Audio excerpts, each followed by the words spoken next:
पंतप्रधान नरेंद्रजी मोदी साहेब यांच्या नेतृत्वाखाली आपण आज सुरक्षित आहोत. भारताचा नावलौकिक जगामध्ये एक महासत्ता म्हणून उदयास येत आहे. मोदी साहेबांचं तर स्वप्न आहे आत्मनिर्भर भारत, समृद्ध भारत. जे काय आणि नुकतीच जी काही चर्चा होते जगामध्ये 4थ्या नंबरचं अर्थसत्ता म्हणून सध्या आपण भारत हे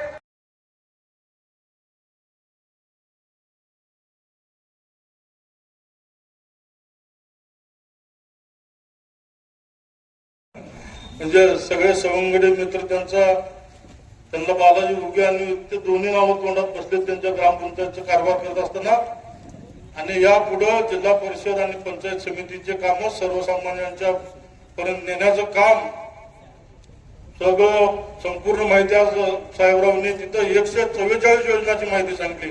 गंदूरमध्ये योजनांची माहिती सांगतील, सामान्यापर्यंत ती सर्व योजना पोचतील, कशा पोचतील, निवडून येणारे उमेदवार लक्ष देतील आणि त्यांना 22 वाटचालीला आपण शुभेच्छा देऊ आणि त्यांच्या पाठीमागे मतदानाच्या रूपाने आपण खंबीरपणे उभे राहू आणि त्यांना प्रचंड मताने निवडून आणू असा मी विश्वास व्यक्त करतो आणि माझे 2 शब्द संपवतो. जय हिंद, जय महाराष्ट्र. पंचायत समितीचे रणवीर चव्हाण आणि आपले गावचे वाई हा शब्द आमदार राणादादा आणि या जिल्ह्याचे जिल्हाध्यक्ष दत्ताभाऊ कुलकर्णी यांनी दिलेला आहे.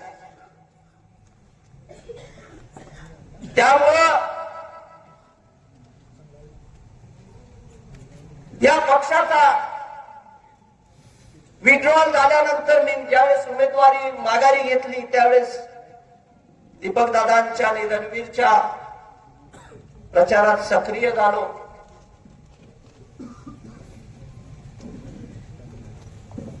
या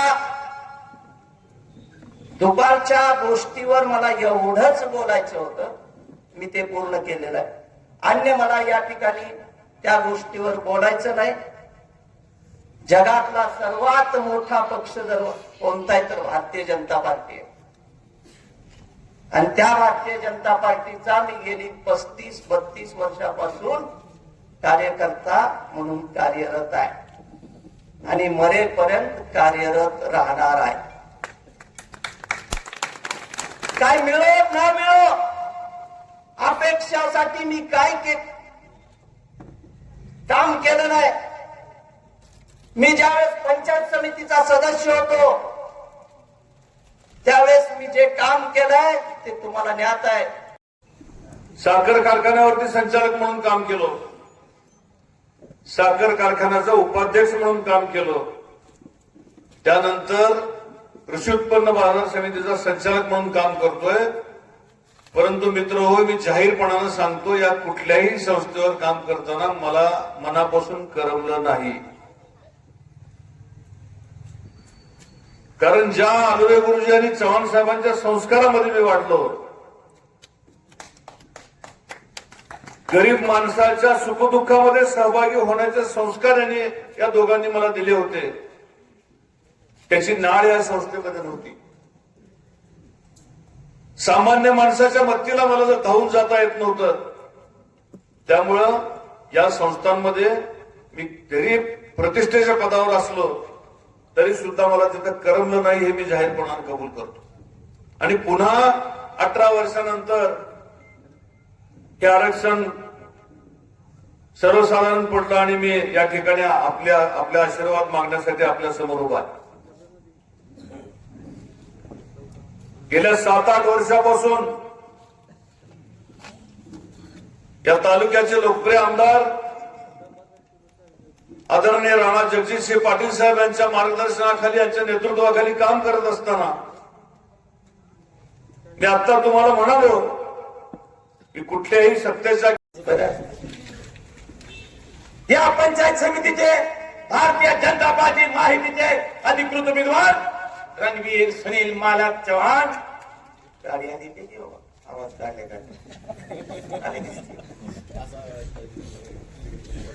आणि बघा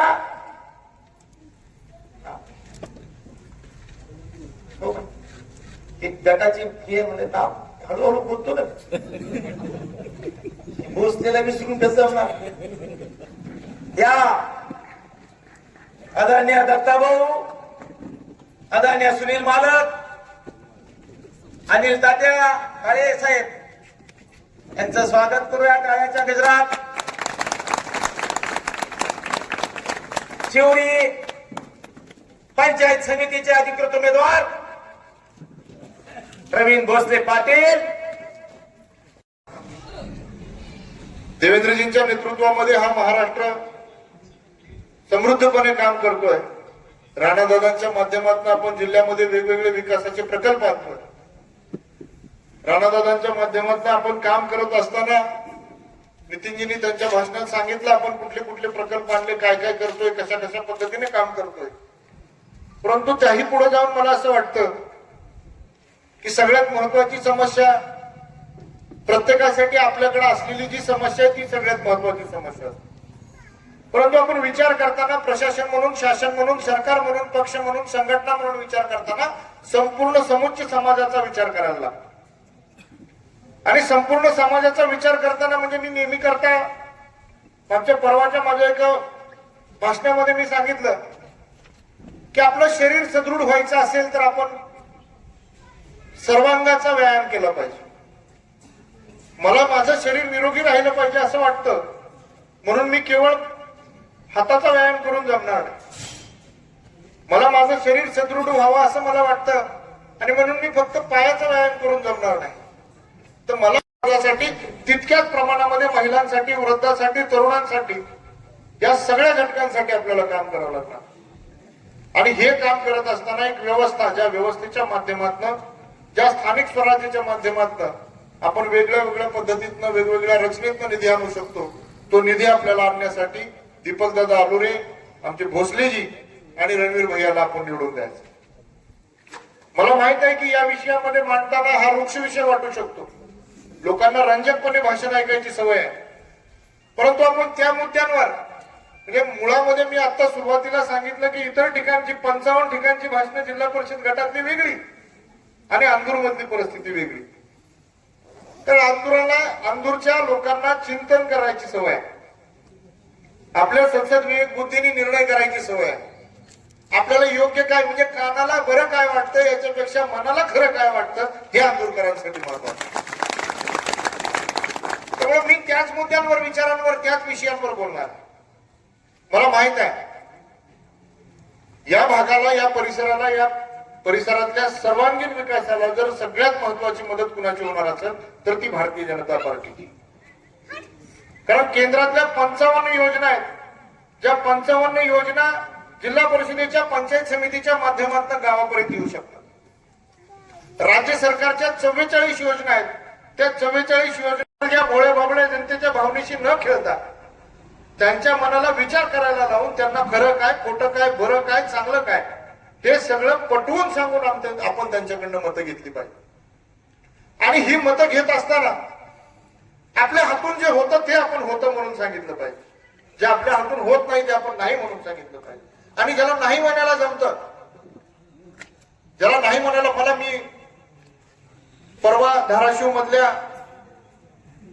तालुक्यातल्या एका जिल्हा परिषद गटामध्ये भाषण करत होतो. आमचा एक जुना सहकारी तिथून उठला आणि उठल्याबरोबर त्याने मला सांगितलं की भाऊ, ह्या विषयावर तुम्ही परवा बोलले होते ते विषय आमच्या गावात करा. मी म्हणलं 1,00,000% ती होऊ शकत नाही. त्यामुळे का होऊ शकत नाही? मी म्हणलं त्या गावामध्ये, ज्या गावामध्ये हा विषय आपण, हा उद्योग किंवा ही रचना आपण जिथं लावणार आहेत ना, त्या गावची लोकसंख्या 10,500 जास्त पाहिजे. तुझ्या गावची लोकसंख्या तेवढी मोठी नाही. मी खाली उतरल्यानंतर माझ्या शेजारी बसलेला माझा पुढारी मित्र म्हणला, तुला म्हणायला काय जात होतं? मी म्हणलं म्हणायला काहीच जात नव्हतं, पण त्या गावातल्या लोकांचा विश्वास आयुष्यभर माझ्यावर उडला. ते म्हणले असते आला कौतुकानं आम्ही याचं स्वागत केलं आणि काहीतरी खोटं बोलून निघून गेला. मी अशा संस्कारामध्ये लहानाचा मोठा झालो, ज्या संस्कारामध्ये कर्मण्येवाधिकार असते मा फलेषु कदाचन हे वचन शिकवलं.